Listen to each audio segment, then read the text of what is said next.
그림가와 나는 외계 행성계 탐사 방법을 나타낸 것이다. 이에 대한 설명으로 옳은 것만을 보기에서 있는 대로 고른 것은 이라고 문제가 나왔는데요. 가는 이제 밝기 변화를 활용한 방법이고,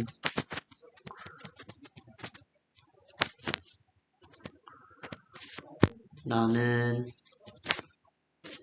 도플러 효과를 활용한 방법인데요.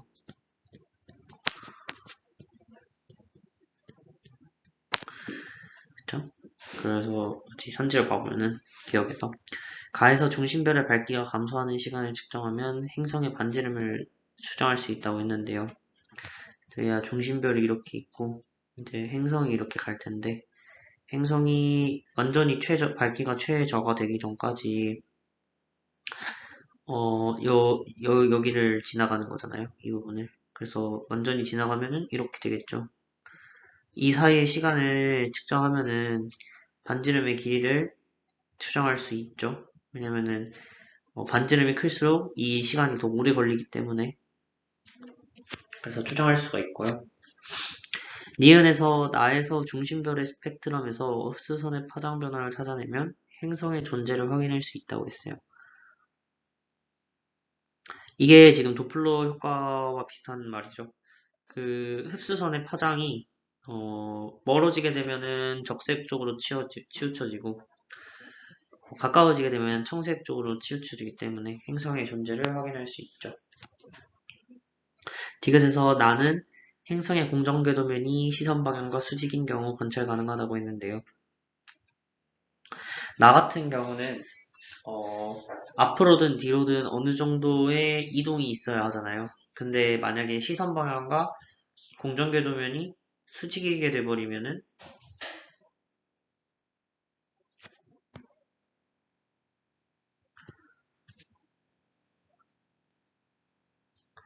여기가 이렇게 수직이게 돼버리면요. 이 중심별이 이렇게 돌 때 앞으로도 뒤로도 움직이지 않잖아요. 그렇게 돼서 편의가 전혀 일어나지 않기 때문에 수직인 경우는 관찰이 불가능해서 답은 3번입니다. 그림 가는 어느 외계 행성이 별 주위를 공전하는 모습을 나타낸 것이고 나는 이 별의 겉보기 밝기를 시간에 따라 나타낸 것이다. 이에 대한 설명으로 옳은 것을 고르세요 라고 했는데요. 이거는 밝기 변화를 이용하는 방법이고 이 A는 공전 주기를 뜻하겠죠?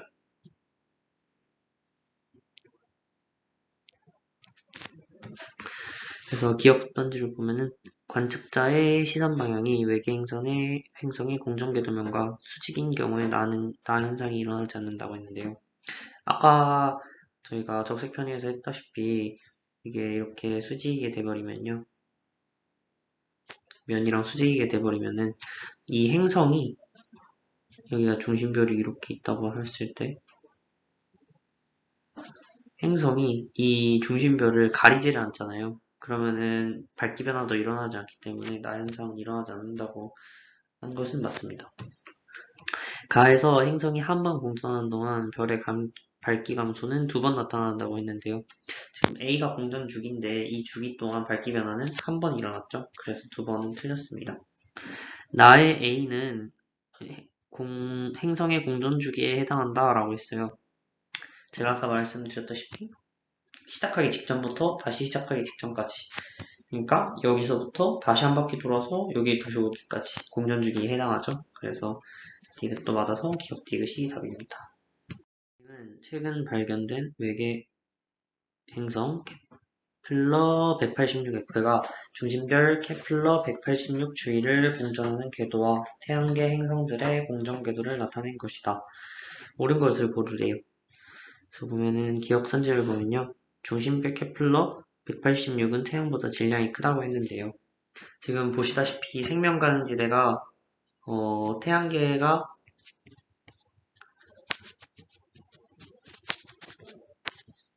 케플러의 행성계보다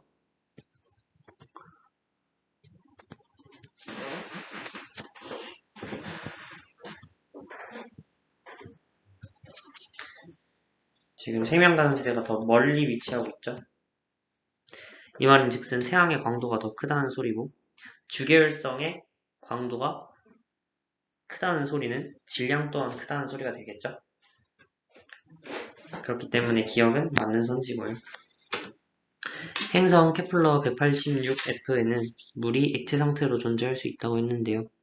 186f가 지금 현재 생명 가능 지대에 들어가고 있기 때문에 물이 액체 상태로 존재할 수 있습니다. 디귿에서 생명 가능 지대의 폭은 케플러 186 주변이 태양 주변보다 좁다라고 했는데요. 이것은 맞는 말인 게 지금 케플러 186의 광도가 태양보다 더 작다고 했잖아요. 그래서 광도가 더 작을수록 생명 가능 지대가 더 가깝고 폭은 더 좁게 위치하게 됩니다. 그래서 맞는 말이기 때문에 답은 5번인데요. 지금 생명 가능 지대가 혹시 뭔지 모르시는 분들을 위해서 설명을 드리자면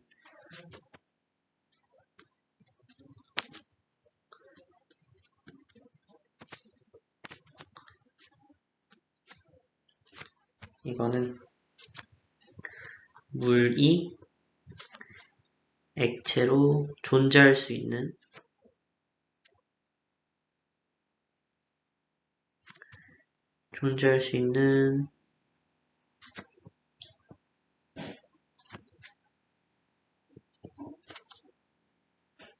온도의 범위를 말합니다.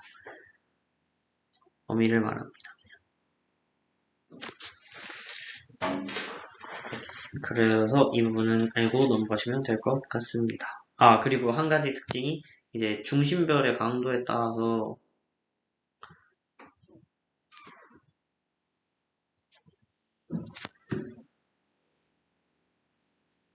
생명 가능지대의 그 위치와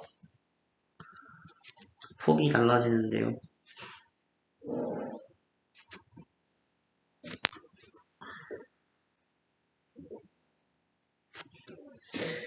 이게 광도가 커지면은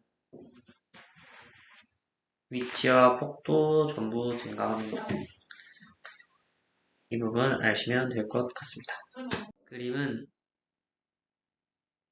그림은 현재 주계열 단계에 있는 어떤 별이 생성된 이후 시간에 따른 생명 가능지대의 변화를 나타낸 것이다.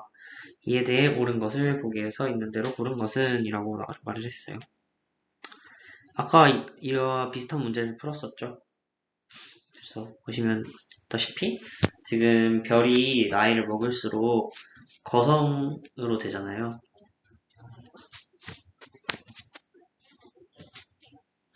그렇기 때문에 거성이 되면은 광도가 커지죠.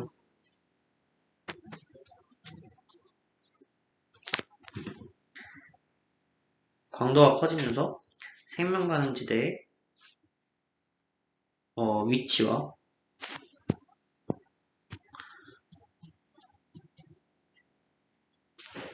폭이 넓어져요.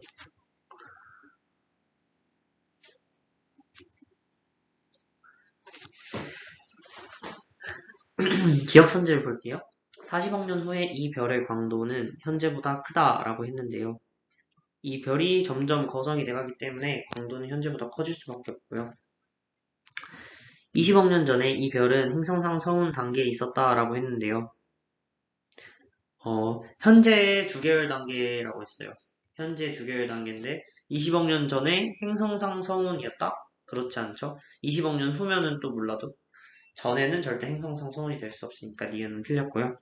현재 이 별로부터 3AU 거리에 있는 행성 표면에 물이 존재한다면 고체 상태의 가능성이 높다. 현재의 3AU면은 생명 가능지대보다 멀리에 존재하는 거죠. 여기서 액체로 존재하고 더 가까우면 더 뜨거운 상태니까 여기서는 기체로 존재하겠고 더 멀면 더 차가워지는 거니까 고체로 존재하는데 3AU면은 현재 고체로 존재하고 있겠죠. 그래서 디귿이 맞아서 기억 디귿이 답입니다. 가는 외계행성이 별 주위를 공전하는 모습을 나는 별의 밝기 변화를 시간에 따라 나타낸 것입니다. 이에 대해 옳은 것을 고르라고 했는데요. 그래프 분석은 그간 계속 해왔으니까 그냥 바로 문제 풀어보도록 하겠습니다.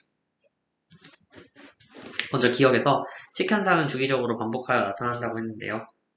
행성의 공전궤도면이 시선 방향과 나란한 수직이지만 않은 경우에는 이제 별 앞을 행성이 어쩔 수 없이 지나가기 때문에 공전 한 번 할 때마다 식현상은 한 번씩 주기적으로 반복하여 나타나게 됩니다.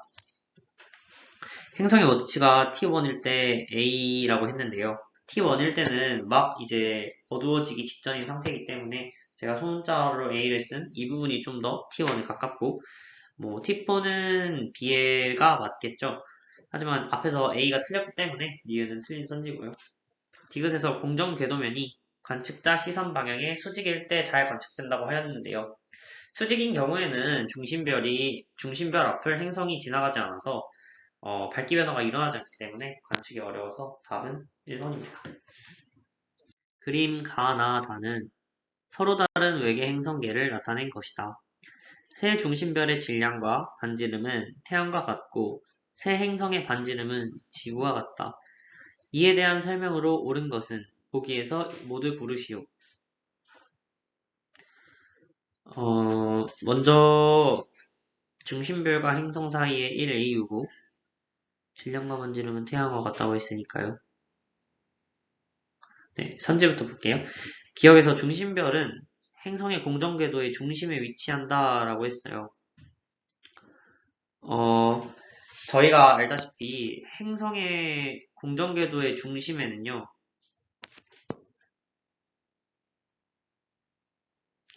행성의 공정궤도의 중심에는 공통 질량 중심이 존재합니다. 그래서 태양은 이 공통 질량 중심을 돌고 행성 또한 이 공통 질량 중심을 기준으로 돌죠.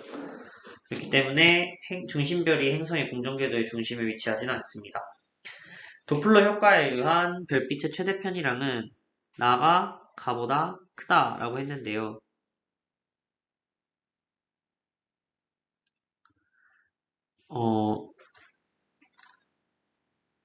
지금 보시면은 행성이 하나는 하나는 다른 행성의 2배입니다. 이 경우에 만약에 똑같은 태양 질량과 반지름이고 똑같은 태양 질량 반지름이어도 M일 때와 EM일 때 약 2M입니다. 공통 질량 중심이 작은 쪽이 좀 더 중심별에 가깝게 됩니다. 그렇기 때문에 편의량도 이제 얘가 더 크게 움직이다 보니까 속도도 더 빠르고 편의량 자체도 나가 가보다 더 크게 되겠죠. 행성에 의한 식이 진행되는 시간은 나가 다보다 길다고 했는데요.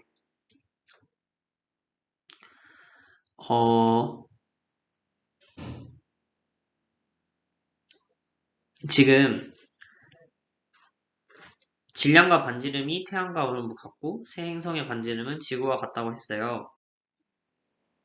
그리고 이제 중심별과 행성 사이의 반지름의 거리가 공정궤도면에서 반지름의 거리가 나하고 다하고가 2배가 차이가 나거든요. 근데 원래 중심별과 행성이 가까울수록 공전 속도는 더 빨라져요. 그렇기 때문에 나의 행성이 중심별을 지나가는 속도가 다의 행성이 중심별을 지나가는 속도보다 빨라지겠죠. 빨라지는 이유는 중력 때문이에요. 중력이 거리가 가까워지면 더 강하게 작용하는데요. 공전에 기본적으로 이제 에너지 공전하는데 주로 사용되는 힘이 중력이기 때문에 중력이 세지면 아무래도 속력이 빨라지겠죠. 그래서 디귿은 나가 다보다 길다는 틀렸습니다. 답은 2번입니다. 가는 중심별의 시선속도 변화를 나는 식현상을 이용하여 외계 행성계를 탐사하는 방법을 나타낸 것이다. 이에 대한 설명으로 옳은 것만을 보기에서 있는 대로 고른 것은 이라고 문제가 나왔습니다. 선지부터 보겠습니다. 가의 A는 청색 편의, B는 적색 편의가 나타난다고 했는데요. 행성이 지금 이쪽 방향으로 움직이고 있죠? 그럼 별은 이렇게 돌 거예요. 그러면은 B는 청색 편의에 해당하고 A는 적색 편의에 해당하겠죠? 그렇습니다. 그래서 가는 행성의 질량이 클수록 도플러 효과가 크게 나타나 탐사에 효과적이다 라고 했는데요. 행성의 질량이 클수록 아까도 누누이 해왔다시피 중심별이 공전하게 되는 궤도가 커지기 때문에 도플러 효과가 크게 나타나 탐사에 효과적입니다. 그리고 기억에서도 아까 A는 적색편이기 때문에 틀렸고요. 니은은 맞겠죠? 그 다음에 디귿에서 가와 나는 행성의 공전 궤도면이 관측자의 시선 방향과 수직일 때 관측 가능하다고 했는데요. 가와 나 모두 행성이 그 시선 방향과 공전 궤도면이 나란해야지만 나란하거나 그러니까 수직이면은 관측이 불가능한 경우이기 때문에 디귿은 틀렸고요. 그다음에 나는 중심별의 밝기 변화량을 측정하여 행성의 반지름을 측정할 수 있다고 했는데요. 나는 중심별의 밝기 변화량을 측정하는 게 맞고 그래서 행성의 반지름 또한 측정할 수 있죠. 왜냐면은 저희가 면적을 알죠. 별의 면적과 그러니까 광도 줄어드는 정도를 보고 광도가 줄어드는 비율을 보고 면적 비를 구할 수 있어요.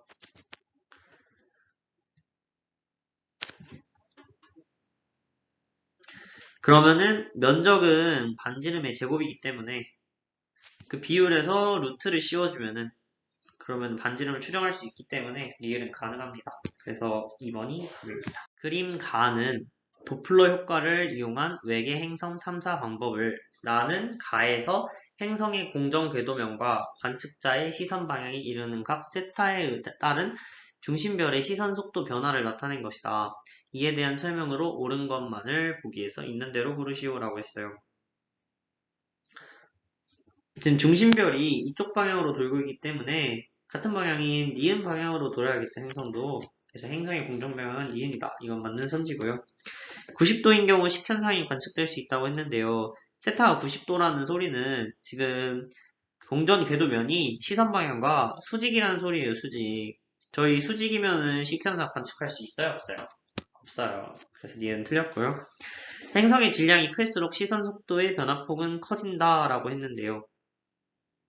이게 무슨 말이냐면 행성이 질량이 클수록 도플러 효과가 크게 일어나냐 이 소리인데 저희 지금 계속해서 하고 있죠. 행성 질량이 커지게 되면은 공통 질량 중심이 행성 쪽으로 다가오기 때문에 중심별의 공전 궤도도 커지고 그래서 시선 속도 변화폭도 커질 수밖에 없다. 그래서 디귿이 맞아서 답은 기억 디귿이 되겠습니다.